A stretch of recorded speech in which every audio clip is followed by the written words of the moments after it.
Welcome to Vital Signs. Today we are here. I'm really excited to be here because we are going to talk about healthcare, wellness, everything to bring us to our peak human performance. That's what this show is about. Remember, it is for educational purposes and informational purposes only. This is not a substitute for your professional and practitioner advice. Make sure that if anything you hear on the show you're interested in learning more, you can contact our experts, and always ask your healthcare provider before taking any of this into your own routine. But I'm really excited today because Jessica Preston is here, and Jessica is the visionary founder and CEO of De Novo Fertility. She's really been working as a prominent figure in the field of natural fertility and holistic wellness for over 2 decades. She was in traditional medicine. She has a deep understanding of conventional medicine and biochemistry-based medicine, and she's bridged that with functional medicines and holistic health. She's been really fantastic. She started De Novo Fertility, and she has been working with families on a healthy solution for fertility. She has a couple of alternative perspectives with regards to what can be done, and she is absolutely brilliant. So I'm excited to bring her here today. So we're going to talk all things sexual health, fertility, and more. Welcome to the studio, Jessica. Thank you so much, Jen. I'm so happy to be here with you today. So, Jessica, I'm just going to get started because fertility is a very big topic of discussion. And so, a lot of people are going through different aspects of this, having challenges with fertility. And I really wanted to just get this going forward. So, it's got a lot of attention. What are some of the traditional ways that people present when they're experiencing infertility? Well, usually, so our definition of infertility is going one full year while trying without having conceived. And it's about 20% of the population now that is struggling with fertility issues. So when they present, they frequently have irregular periods, or they might have like longer periods. A normal cycle is 28 days between periods. It might be 35 days. It might be shorter. It might be one every 3 months. You might have painful periods, heavy flow. A lot of people are coming in now, though, with unexplained infertility where everything seems normal, regular 28-day cycles, and they don't understand why they haven't conceived yet. And so that is a very common presentation at this time. And it's not a topic that people feel very comfortable talking about at the dinner table, if you will. It's something that brings a lot of shame. There's a lot of concerns around infertility. And of course, as a fellow female, right, a lot of women don't know where to go or how to bring this up with their traditional providers. So, what are you noticing in the population when it comes to fertility hurdles, and how can women and men overcome some of these and have this conversation with their healthcare provider? Right, thank you. So the best thing to do is, if you've been trying, is to just go in, and you don't have to wait a full year. Have this conversation as soon as you have any concern. If you have irregular periods, in particular 35-day cycles or one every 3 months, that implies that you're not ovulating regularly. And we have to ovulate. We ovulate 2 weeks before before that time when we would have a period, and 2 weeks after a period starts for a 28-day cycle. And so when we're not ovulating regularly, or when we're not bleeding regularly, if it's 3 months, you're going 2.5 months, and then you ovulate, and then you're going to bleed 2 weeks later. So that's when we need to be having intercourse and trying, is at that point in time. So if you have irregular periods, go speak with your doctor right away.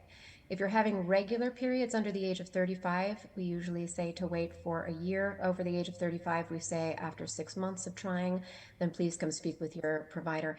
But please come speak when you have any concern, because when we start having the concerns about it, it's really okay to have the conversation, start trying to address any potential issue that might be going on, so we can get you into a good, healthy fertility window for yourself to conceive. I know that you spend over 20 years in conventional and traditional medicine in OBGYN. I know that you come from that background. What are some of the common traditional treatments for infertility so people can kind of know what to expect? So if you are trying and you want a little assistance, and we find that you aren't ovulating appropriately, then there are a few medications, oral medications, that we can prescribe for you. And sometimes I was in a generalist office for OBGYN. you can get that prescribed there, but sometimes you go to reproductive endocrinology and infertility. So those are the IVF specialists that you've heard of. And so they can prescribe these medications, and then they also speak with you about the possibility of in vitro fertilization. So when we have fertility issues in conventional medicine, it is a medicine that is prescribed or procedures such as IUI, intrauterine insemination, or IVF, in vitro fertilization. And so I know that you have a very different approach from these traditional methods that have evolved because we talked about this before and how important it is to be healthy in the preconception and before we even think about getting pregnant. But what is different about your approach from these traditional methodologies? Thank you for asking. So we love our approach, and what I found in conventional medicine was, in order to help with health and lifestyle, there's a lot of education and a lot of information on what we can do.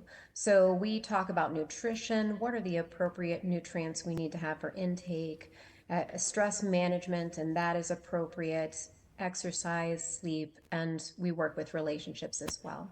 And all of these we all know that all of these aspects can be healthful. For example, in any other type of diagnosis like low bone density, we know that if we have weight bearing exercise or we have calcium supplementation, that can help with bone health.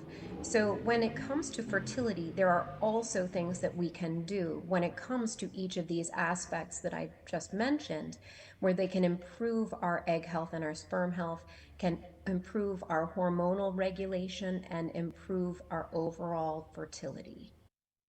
And so you've covered quite a wide breadth, and I want to kind of dig into each area. Like, let's break it down. Like, what is it about sleep? Like you mentioned sleep. Let's just start there.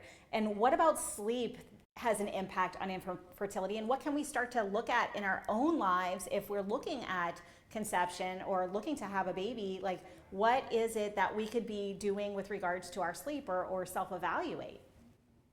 So sleep is, we think about sleep if you've heard of a circadian rhythm. So it's basically a rhythm throughout the day, and there are things called ultradian rhythms, which are small cyclical changes as well within your system. And so sleep works more along a cycle. So we definitely want to get enough sleep, and there are a couple of reasons why. So let's take testosterone, for example. Testosterone for men, which we need for sperm production and sperm health, testosterone needs to be present at a certain level, and it is produced while we are sleeping. And so we need to make sure we have an appropriate amount of sleep so that testosterone can be produced at an appropriate amount for our sperm production and health. So that's one example. Another example that I love to tell people about is something called a cortisol awakening response.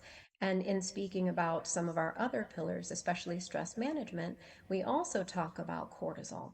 So cortisol is our stress hormone, and what that means is when we experience stress, our cortisol goes up, and it's basically for a protection for ourselves. So what happens in our sleep cycle for cortisol and our cortisol awakening response is first thing in the morning when we open our eyes, when we first see light is when our cortisol clock starts ticking. And so what we need to do is think about what can we do in the morning in order to help our cortisol not be so high so fast. So when cortisol is high, that can decrease our sex hormones that we need in order to have good reproductive health. So in the morning, what you can do is, if you can get out in the sunshine within the first 20 to 30 minutes of the day and actually have some light exposure, that actually can improve that entire cortisol awakening response and thereby improving our hormone regulation for our fertility.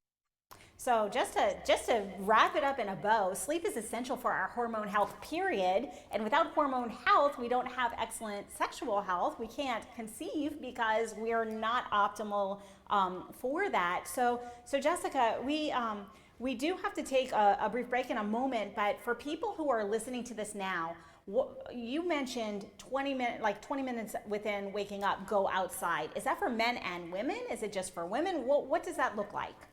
Men and women. So this is a cortisol awakening response. This is across the board the same for men and women. So there is no difference in this state.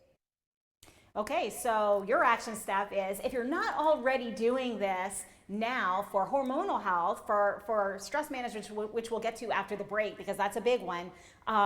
You want everybody to wake up and within the first 20 to 30 minutes, go outside, get some sunshine, and make sure that you are optimizing your hormonal health first thing in the morning. We do have to take a brief break. We will be right back after these messages.